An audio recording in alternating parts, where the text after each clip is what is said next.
Также в минувшие выходные жители Магана отметили 140-летний юбилей села.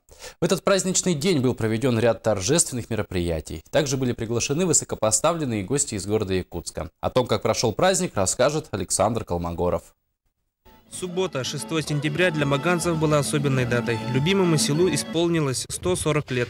Ровно столько лет назад было основано село. Большинство якутян не знают, почему сельское поселение было названо именно Маганом.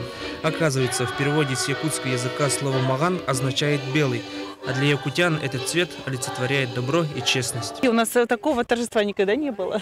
Вообще-то первый раз. И очень довольны. Видите, сколько детишек, зрителей.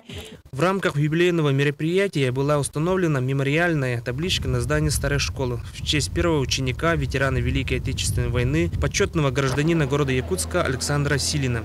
Также состоялось открытие сквера «История Магана» и скульптуры «Мельница», символа землепашества. Это дань уважения хлеборобам и купцам, которые внесли свой вклад на развитие села. Петр и Леонид Леонтьевы – это были очень такого высокого ранга купцы. И вплоть до Китая они поставляли и зерно, и картошку, и вот эти вот даже шкуры, для того, чтобы их уже перерабатывали там в Китае на кожу. Затем на привокзальной площади аэропорта Маган чествовали старожилов, ветеранов, работников сельского хозяйства и спортсменов села. В торжестве приняли участие высокие гости из города Якутска. Во время юбилейного мероприятия были организованы выставки. Народные умельцы села организовали выставку декоративно-прикладного искусства «Осенняя композиция». Наша семья уже много лет пропагандирует якутскую национальную одежду.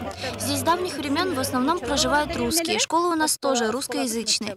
Но в последнее время на эсэхе современная молодежь старается надевать якутскую национальную одежду, и это очень радует. Как говорят представители сельской администрации, Маган развивается, в частности база жилищно-коммунального хозяйства.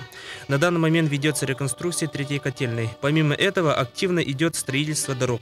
Александр Колмогоров, Василий Слепцов. Новости столицы.